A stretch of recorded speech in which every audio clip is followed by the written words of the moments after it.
Everyone, welcome to my channel M education. बच्चों, मैं आज आपको बीए थर्ड ईयर का एक प्ले है द पोस्ट ऑफिस, उसकी समरी एक्सप्लेन करूँगी। इसे लिखा है रविंद्रनाथ टैगोर ने। सबसे पहले मैं इसके कुछ कैरेक्टर्स बताऊंगी, उसके बाद हम समरी शुरू करेंगे। तो चलिए शुरू करते हैं। हमारा जो फर्स्ट कैरेक्टर है वो है अमल। अमल एक अनाथ बच्चा है और वो बहुत बीमार है। नंबर सेकंड पर है माधव। माधव ने ही अमल को गोद लिया है।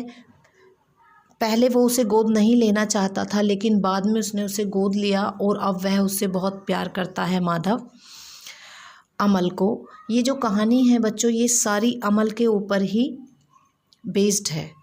नेक्स्ट जो कैरेक्टर है इसमें वो है डॉक्टर। डॉक्टर जो अमल का ट्रीटमेंट कर रहे हैं। फिर इसमें जो एक कैरेक्टर है वो है ठाकुरदा, जो कि एक वेंडर है, इधर उधर घूमने वाले, या हम घुमक्कड़ भी कह सकते हैं। नेक्स्ट इस प्ले में जो है वो है हेडमैन।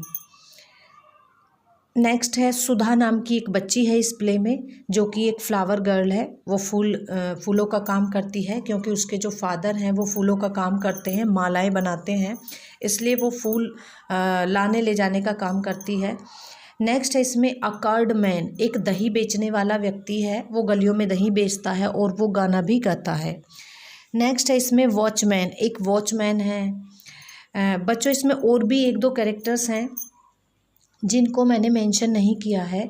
ये जो प्ले है द पोस्ट ऑफिस, ये 2 एक्ट का प्ले है। इसमें 2 एक्ट हैं, उसी में ये सारा जो प्ले है वो फिनिश हो जाता है। कहानी सिर्फ 1 दिन की ही है और वो ख़त्म हो जाती है। तो चलिए अब हम शुरू करते हैं अपना समरी।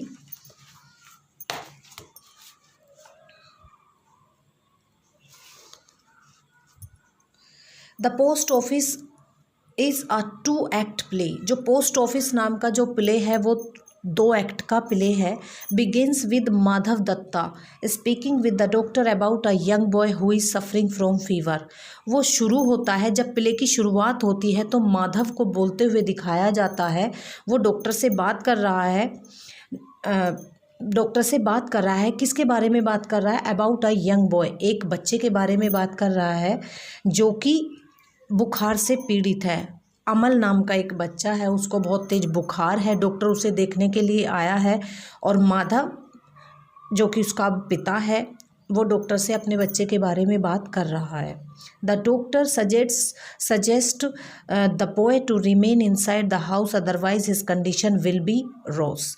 वो बताता है कि डॉक्टर सलाह देता है कि अपने बच्चे को आप अंदर ही रखिए, अगर वो बाहर निकलेगा तो उसकी जो कंडीशन है और भी बेकार हो जाएगी। एज अ डॉक्टर लिव्स, जैसे ही डॉक्टर जाता है, ठाकुरदा अ वेंडर कम्स इन। जो ठाकुरदा नाम का एक व्यक्ति है, जो कि एक वेंडर है, जैसा कि मैंने पहले बताया, वो अब एंटर करता है।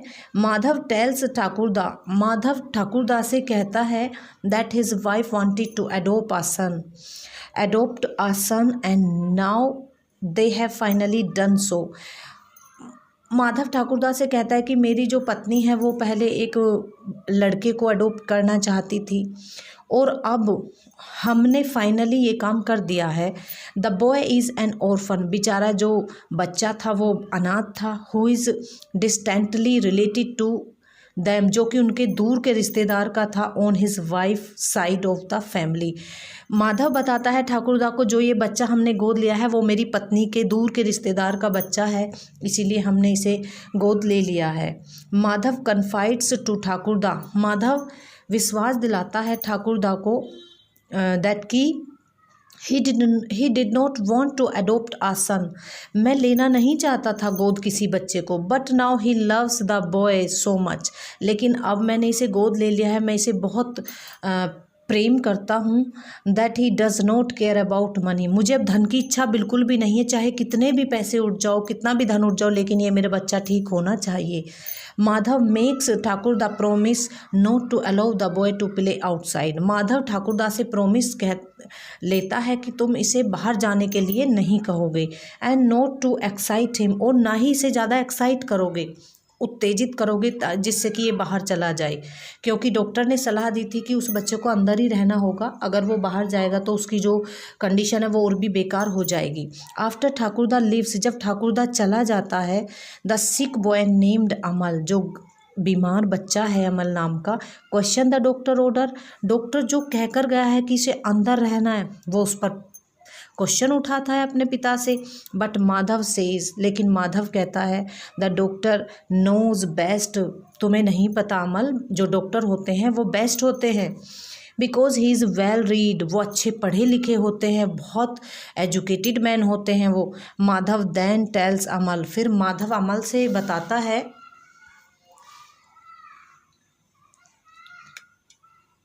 अमल से बताता है कि he can sit and read throughout life and became a learned man, तुम अंदर ही रह सकते हो और पढ़ाई भी कर सकते हो और एक अच्छे इंसान बन सकते हो, तुम लर्नेड विद्वान बन सकते हो। अमल स्कॉफ्स एट द सजेशन, वो उससे उसका उपहास उड़ाता है, जो भी डॉक्टर सलाह देकर जाता है। अमल को बिल्कुल भी अच्छा नहीं लगता जो डॉक्टर सलाह देकर जाता है, क्योंकि बच्चों को तो बाहर खेलना पसंद होता है। Because he does not want to sit still, क्योंकि वो शांत नहीं बैठना चाहता है वो बच्चा। As he is being force to do something now, अब उसे कुछ काम करना है, उसे अंदर से उसके अंदर हो रहा है कि वो कुछ काम करे, लेकिन डॉक्टर ने उसे सलाह दी है कि वो अंदर ही रहे, जो कि अमल बिल्कुल नहीं चाहता है। अमल सिट्स एट द विंडो, उस कमरे में बच्चों एक विंडो है, अमल उस विंडो के पास बैठ जाता है, उस विंडो पर बैठ जाता है। और वैन द कर्ड सेलर, वो अपना समय वहीं पर व्यतीत करता है। एक दिन की ये स्टोरी है, तो सबसे पहले जो जो व्यक्ति गुजरते हैं उस विंडो से उन्हीं के बारे में डिस्कशन किया गया है इस समरी में। तो सबसे पहले जो आता है, when the curd seller passes by singing at his wares, सबसे पहले जो दही बेचने वाला व्यक्ति होता है वो उस विंडो के सामने से गुजरता है और अपना गाना गाता हुआ वो दही बेचता है। Amal does not want to buy curd but wants to hear about the curd, Amal उसकी दही नहीं खरीदना चाहता है, लेकिन अमल उस गाने को सुनना चाहता है जो वो दही बेचने वाला गा रहा है। एंड टू बी टोट, और उस गाने को सीखना चाहता है वो, that the man sings whiles selling his curd, उस गाने को सीखना चाहता है जो दही बेचने वाला दही बेचते समय वो गा रहा है। The curd seller is touched, curd seller को उस बच्चे पर बीमार देखकर वो उस पर दया आ जाती है। एंड गिव अमल सम दही, और वो उस अमल को कुछ दही देकर चला जाता है, उससे उस दही के बदले वो कुछ नहीं लेता है। Then the watchman passes by the, उसके बाद एक वॉचमैन होता है, वो उस विंडो के सामने से गुजरता है। And Amal calls him over, Amal उसे बुलाता है। एंड आस्क हिम, और पूछता है about the building across the street, और वो पूछता है कि सड़क के उस पार जो बिल्डिंग बनी है वो क्या है, कौन सी बिल्डिंग बनी है। द वॉचमैन सेज, जो वॉचमैन होता है वो बताता है कि it is the new post office, कि ये नया पोस्ट ऑफिस है, नए पोस्ट ऑफिस की बिल्डिंग है। The boy is entranced by the idea of becoming a mail carrier for the raja, तो बच्चे के दिमाग में एक आइडिया आता है कि क्यों ना मैं मेल वाहक बन जाऊं, राजा का संदेश पहुंचाने वाला बन जाऊं। ट्रैवलिंग द वर्ल्ड, सारे संसार में घूमूंगा। एंड डिलीवरिंग द मैसेज, और सबके मैसेज भी डिलीवर कर दिया करूंगा। The headman appears and the watchman passes by after hearing him, जब वॉचमैन चला जाता है तो तभी जो हेडमैन होता है वो वहाँ पर आता है, उस विंडो के सामने से गुजरता है। The boy ask the headman to tell about the mail carriers, और जो बच्चा होता है वो हेडमैन से पूछता है उस मेल संदेश के बारे में, मेल वाहक के बारे में वो पूछता है। His name and address in case the raja send him a letter, कि मेरा नाम और मेरा एड्रेस उस लेटर में भेज दो राजा के पास। Headman plans to speak to the raja about the Madhav pretensions, headman इस प्ले में बहुत चालाक व्यक्ति दिखाया गया है। वो एक अच्छे रोल प्ले नहीं करता दिखाया गया है। हेडमैन एक प्लान बनाता है। वो कहता है ये जो इनकी जो भावना चल रही है ना राजा से मिलने की या बेकार की भावना, में सब राजा को बता दूंगा इनके पीछे क्या बहाना है, इनके बहानों को मैं राजा को बता दूंगा। हेडमैन ये सोचता है। देन तब वो जो हेडमैन होता है वो चला जाता है। Then a girl name Sudha passes by to pick flowers from her father. उसके बाद एक लड़की आती है जिसका नाम सुधा होता है। वो एक फूल तोड़ने वाली बच्ची है, फूल कलेक्ट करने वाली। वो फूल तोड़ने के लिए जा रही होती है अपने पिता के लिए। Sudha promises to return and Amal ask her to bring him a flower. तो जो अमल होता है वो उस बच्ची को रोक लेता और वो कहता है कि मेरे लिए भी, जब तुम उधर से आओ तो मेरे लिए भी एक फूल लेकर आना। मैं तुम्हारे जो पैसे हैं जब मैं बड़ा हो जाऊंगा तो वो मैं चुका दूंगा। तो सुधा प्रॉमिस करती है कि जब मैं वापस आऊँगी तो तुम्हारे लिए एक फ्लावर ले आऊँगी। Promise to pay her once in grow and money next a group of villager passes by. तब वो लड़की चली जाती है प्रॉमिस करके अमल से कि ठीक है जब मैं वापस आऊँगी तुम्हारे लिए एक फूल ले आऊँगी। Next a group of villager passes by. Next time क्या आता है, एक ग्रुप आता है विलेजर्स का ग्रुप, बहुत सारे आदमी आते हैं गाँव के। द बॉय आस्क दैम, लड़का उनसे पूछता है to send one of the mail carriers to see him. क्या तुमने उसके बारे में पूछता है, क्या तुमने कोई मेल देखा है, मेरे बारे में क्या कोई मेल वाहक आया है। अमल्स फीवर गेट्स हाई। अब जब ये इतनी व्यक्तियों से मिल लेता है अमल, तो अमल का जो बुखार है वो और तेज होता चला जाता है, उसकी हालत ख़राब हो जाती है। ठाकुर दा comes in the costume of the फ़कीर। फिर उस बच्चे के पास जो ठाकुरदा था, जो वेंडर था, वो फिर आता है, फ़कीर के भेष में आता है। वो डिस्गाइज करके भेष बदल के वो आता है। सिट्स बाय अमल, ये मिस्टेक है यहाँ पर, अमल है ये। वो अमल के पास बैठ जाता है एंड प्रॉमिस हिम, और उससे प्रॉमिस करता है to take him to fantastical parrot island once he is well. वो कहता है अमल को वो सही करने के लिए बोलता है जिससे कि वो ठीक हो जाए। वो कहता है मैं तुम्हें एक कल्पनाओं वाले पैरट के आइलैंड पर लेकर चलूँगा, तुम बस जल्दी से ठीक हो जाओ। अमल देन आस्क ठाकुरदा, फिर अमल ठाकुरदा से कहता है इफ़ राजा है sent him a letter yet, क्या मेरे लिए राजा ने कोई अभी तक लेटर भेजा है। He then declares that he will beg the raja to make him a mail carrier. तो वो कहता है कि फिर हाँ, राजा ने डिक्लेयर कर दिया है कि तुम्हारे लिए राजा एक मेल भेजेगा। Madhav comes back into the room. उसके बाद जब ठाकुरदा उससे बात करता रहता है तो माधव अंदर आता है, जो कि अमल का पिता है। वो रूम में आता है and worries about the complain made by headman from raja against Amal. और जो उस हेडमैन ने कंप्लेन की थी राजा से कि इनके सारे बहाने मैं बता दूंगा, उसके बारे में वो बहुत चिंतित है। फ्रॉम राजा अगेंस्ट अमल, की वो हमारे अगेंस्ट ना हो जाए, राजा अमल के और हमारे एंड माधव के। अमल स्टार्ट टू फील फेंट। अमल की अब जो कंडीशन थी वो और ख़राब होने लग जाती है और अमल बेहोश सा होने लग जाता है। एंड से टू डॉक्टर, और डॉक्टर के लिए कहता है वो, और डॉक्टर से कहता है, जब उसे डॉक्टर देखने के लिए आता है, all my pains seems to be going away. वो कहता है कि मुझे ऐसा प्रतीत होता है कि मेरे सारे दुख दूर हो रहे हैं।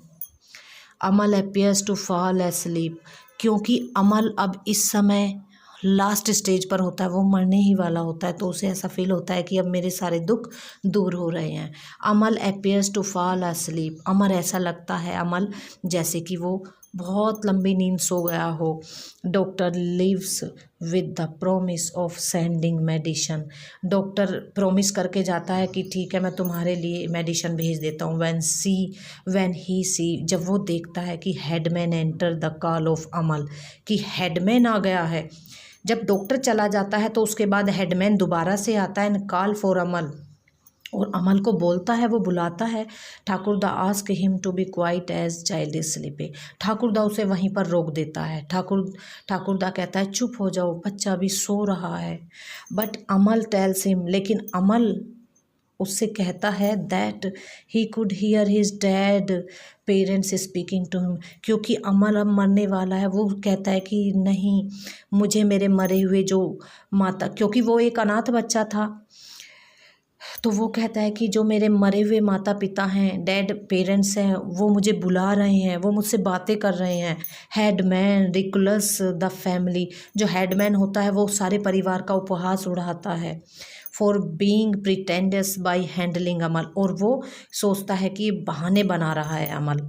अ blank page saying it a letter from, वो एक खाली पेज ले लेता है हेडमैन और कहता है राजा सून, राजा हियर एंटर, राजा आएंगे, जल्दी ही आ जाएंगे।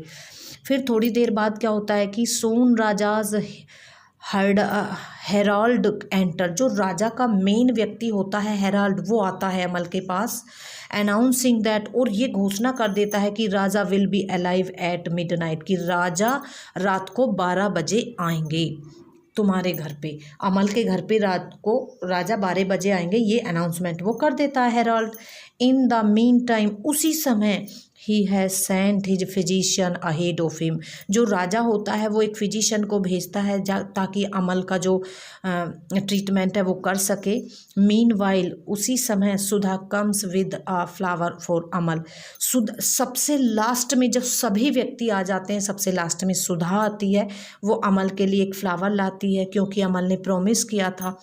And the physician tell her, और फिजिशियन उसे बताता है सुधा को, Amal has fallen in a long long sleep, Amal तो एक लंबी लंबी नींद सो गया है। इट मीन्स अमल अब मर गया है। फ्रेंड्स, वीडियो अगर आपको हेल्पफुल लगी हो तो वीडियो को लाइक और शेयर ज़रूर कीजिएगा और चैनल को भी सब्सक्राइब कीजिएगा। अगर आपको लगता है कि मुझे और किसी टॉपिक पर वीडियो बनानी है तो आप कमेंट सेक्शन में ज़रूर डालिएगा कि मुझे किस टॉपिक पर वीडियो बनानी चाहिए, वो मैं बनाने की कोशिश करूँगी। Thank you for watching.